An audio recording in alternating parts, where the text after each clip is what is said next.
Welcome, everyone. Welcome. Well, you look awfully pretty. What is your name? Jamie Lynn, speak up. I'm Jamie Lynn. She kind of surprised me. She was like closed up with this beautiful hair and these eyes and teeth. I'm like, who is this person? Oh, thank you. Nice to meet you. Jamie Lynn, tell me a little bit about what you do. I'm an artist. I'm a contemporary and fine art, abstract artist. I design. I do a few different things. I wear a few different hats. Is that your work behind you? Yes, ma'am. Yes, ma'am. This is one of my really pieces. Pretty. Thank you. I make jewelry. I'm a designer too. So. Wow. Yeah, my daughter just graduated. Well, she is this week from Rochester Institute in the metals program. My husband's an artist too. So we do large sculptures for like Vanderbilt Medical Center and banks and attorneys' offices and governors. Wow. Yep. So that's how it's a strange way to earn a living, isn't it? But it's rewarding. It's rewarding, but it's still strange. It's a strange way to earn a living. Well, Dr. Eugene, tell me a little bit about you, if you would, before we start our whole conversation. I'd love to know just a kind of a glimpse, a snapshot of who you are. Well, first of all, how everybody doing? I hope everybody having a great day so far. Yes, I'm Dr. Eugene Mosley, and I'm a famous artist. You guys talking about you guys do art. I am the official artist for the Sammy Davis Jr. Estate, the Duke Ellington Estate, that did the artwork with the Ray movie. I also have my artwork sold at the Venetian in Las Vegas, where I have a star. I was inducted into the Las Vegas Hall of Fame and also Louisiana Hall of Fame for my art, for doing artwork for Frank Sinatra's family and stuff like that. So yeah, art is a hard thing, but if you stay at it long enough, it'll pay off. Yeah. Yes. Yeah, that's right. So well, I do what you call pointillism. I do pen and ink. I do all dots. You know, my artwork is all dots, and that's what I do. Wow. Wow. Right. I know you in your cognac company, huh? Say again? Are you in your home right now? Can we see something? Well, I'm in my cigar lounge, so all you're gonna see is cigar stuff. So yeah, so I'm not in my office where I have all my artwork, right? Now, Dr. Eugene, have you always been an artist? All my life, ever since I got out the military. But I started when I was in high school, and I just recently wrote a book about the Eugene Mosley story, the kid that accepted God's calling. And it talks about me being a kid going to Las Vegas on a Greyhound bus and following my dream and became one of the most famous artists that do pointillism. And a lot of celebrities collect my art. Steve Harvey, Oprah Winfrey, Michael Jackson, of course, is in my book. He collected a lot of my work when he was around. And, you know, there's some of everybody that collects my pieces. Right? Did you find it was easy to make those connections, or did you have to kind of work your way through it? I had to work my way through it. My first art piece I did was for Duke Ellington's granddaughter, Mercedes Ellington. And I did a Duke Ellington piece, and I was the first artist to be interviewed on Bet on Jazz with Sherry Carter on BET. And when I got on BET, Sherry Carter told me, once we hit this button and go live, you're gonna be known all over the world. And from that point on, I just started doing artwork for all other celebrities, and that's what I did. And I just stayed with it. I didn't let nobody tell me it can't be done, you know. But cognac and cigars is really my big thing, but the artwork is what got me famous. So I can have my own brand of cognac and cigars and different things like that. Well, that sounds fun. Jamie, I was looking at all those bracelets around your wrist. How do you come up with those designs? It's actually one piece, and I designed it to be one piece, so that you can have the look of multiple bracelets, but it's all one piece. And when you come up with a design like that, I mean, what gives you that inspiration? Is it just something you think about one night, or are you looking at what other people are wearing? How do you get inspired for your designs? What I love. It's what just what I like, and what I'm. Sometimes I do it kind of like the way I do with painting. So, you know, with painting, I've seen like a certain landscape or something like that, and you know, or I love the sky. I love the sky. I love nature. I love all of that. So a lot of times I'm looking at different things like that, and then I just pull out the colors and just let them just inspire me. So I do the same thing even with my jewelry. I just sit there and I have all my beads out in front of me, and I just do it. And then when I looked up at the end of it, I'm like, wow, okay. You like what you see. Jamie, you know, we try to talk about how to elevate other women on this call. And there are probably a lot of other women that are listening that have a passion, but they're afraid to go for it. Afraid they can't make the money, afraid they can't pay the bills, afraid to take that first step. What would you do to suggest to women?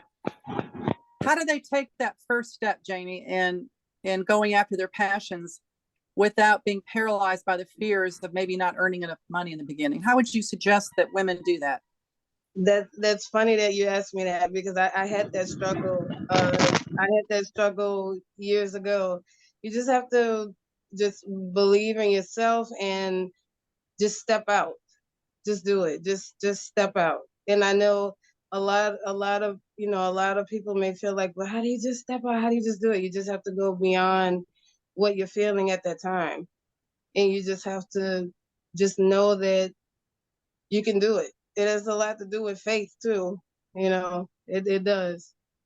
It has a lot to do with faith, and you just have to just move. Just do it.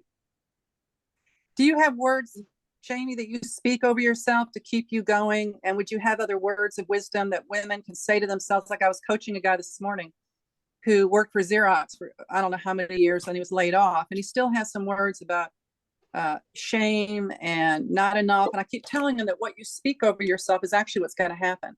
It Do you have matters. any words that you would suggest that people use to keep them in the right frame of thinking? How would you do that? I'm big on affirmations and affirming over yourself. And one of the things I always say over myself is I can do all things. I can do all things. And also I also say to myself all the time, everything is always working out for me at all times. I always do. So even when I'm getting ready to sit down and create something, I always say that my mind is clear and that I can create. I always say that. I always speak that over myself. And clear my Do you head ever from all of the noise, like all of the noise just from everyday life that can kind of get in there and mess with your confidence. Just things that have happened, just period, just things that have happened that can kind of stagnate your creativity. Just kind of shut all of that out and say, this is what I'm doing right now. This is what I'm doing. This is my time to express myself, and just do it. I was with this women's group this morning, Jamie, and one of the things that this woman shared with me is when you speak gratitude, you don't just thank God for what's happened in the past. You thank God what is going to happen. Here's some things that she said to me. Thank you for the money flowing so easily. Thank you for it numerically growing. Thank you for abundantly growing my business. So you're speaking these words of gratitude, but you're acting as though it's already happened because your brain doesn't really know the difference. And if you were to give us words of affirmation for someone that wants to start a business, is that the scripture that you would use, or would you do anything else in addition to that?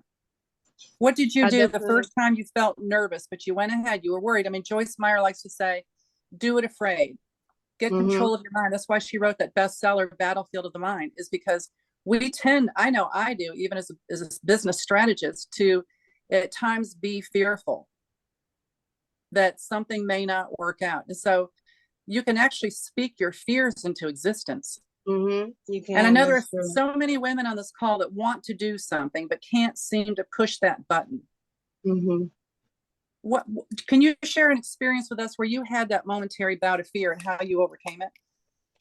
Well, I mean, the first time I ever sat down to even create jewelry, the first time I sat down to sketch a garment, the first time I sat down to even paint on a canvas, I was very nervous because, I've always been one of those people that was like the super perfectionist. And it's like, I don't want to mess up. I don't want to mess up. I don't want to mess up. But you just have to, you have to clear away, like I said, all of the noise. And you just have to know that, God gifted you with something great. You wouldn't even be able to even have the ideas if it wasn't for him placing them there. So one of the things I always did was prayed and asked God to take over. Just say, use me as an instrument. use me as your instrument. You come forward and let me back up. Let me back away. And it just magic happens when you do that. When you kind of when you sit yourself down and you let him just take over. I mean, because he really is like the greatest artist. That's what I always say. That's such a valid point. It's a good point. I like what you're saying. Brandy, are you on the call? I am. I'm right here, Lael. How are you? I would love to talk to you. We were talking a little bit about being creative and being passionate. Do you have any thoughts for us of those people? I'm sure even with Dr. Mosley, there were times where he wondered, is this going to work out?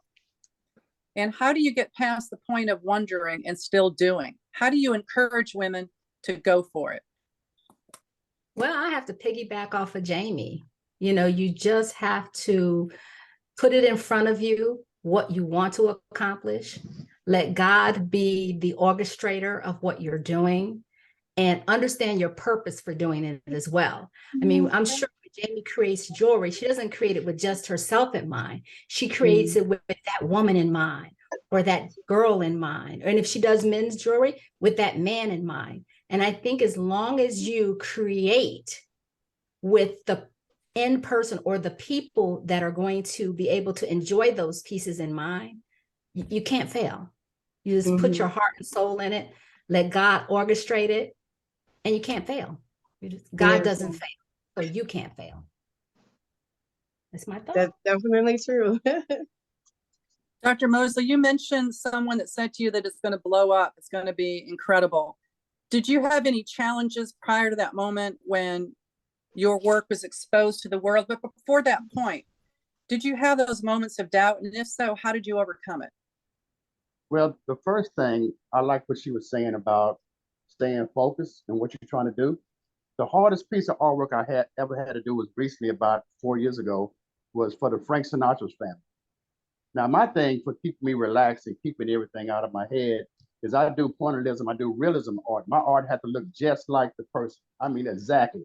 This all had to be done with dots. So I waited till night when all the dogs in the neighborhood were gone to sleep and no cars driving around. I do it at night so I can stay focused, because when you're doing pointillism, you can make stuff one time. There's no erases, no going over it, or nothing. So I had to make sure Frank Sinatra, it was a collage of his whole life when he was a young kid to his old right before he passed away. And I had to make sure every image on that portrait was on the money. It couldn't be no mistakes. So what I did, I bought a lot of Frank Sinatra CDs and I listened to his music, you know, and I wanted to get that spirit in my body. So when I got ready to start doing those art pieces of Frank, I want to make sure when Tina Sinatra saw that art piece in Las Vegas that I nailed it. And it was the most exciting time, but it was the most nervous because you don't know. You can do an art piece and you don't know if it's right until the person that commissioned you or asked you to do it say it's on the one, or else you had to go back and redo it. So I do a lot of praying. I've been doing a lot of things, and like you were saying, you have to stay focused and don't let nobody tell you different. If somebody come and tell you and white when you're in the middle of a piece that, well, if I would do it, I'd do it like this. You're not doing this. God gave you the vision, because before you even do a piece, you have to see it in your mind first. Your mind travels to your hand and then it go on that canvas. And it has to be exactly. So when they see your artwork, young lady, and they see what you got like behind you right there, you saw that. You saw the vision. And it's nothing like seeing it come to pass when you see it on that canvas. So I really applaud you for staying with it, you know. Thank you. Thank you. Thank you. Yeah. Dr. Mosley, when you were meeting with Frank Sinatra's wife and you were getting ready for that meeting, what kind of things do you say to yourself? Because part of someone accepting and loving our art is what we're speaking to them, and the energy that we're giving off, right? In the vibe, you know, we're giving off a confident vibe. You're going to love this vibe. I'm excited to show you vibe. What did you do to mentally prepare for that meeting, or spiritually? Well, the meeting was with Tina. That's the daughter of Frank Sinatra, right? So I was asked to do it by the Regis Gallery in Las Vegas. And you're talking about nervous, because, I mean, Frank, I have done Sammy Davis for his wife, Alta Vise. So I was official artist for Sammy Davis already. And then when I got a chance to do Frank, that's a whole nother ball game. Blue eyes doing that guy, and them eyes have to be colorized and look exactly. So it was nerve wracking, but me being myself, I don't let them see me sweat. You don't ever let nobody see you doubting yourself. Because in my mind, I'm saying, now how am I pull this off, especially in a time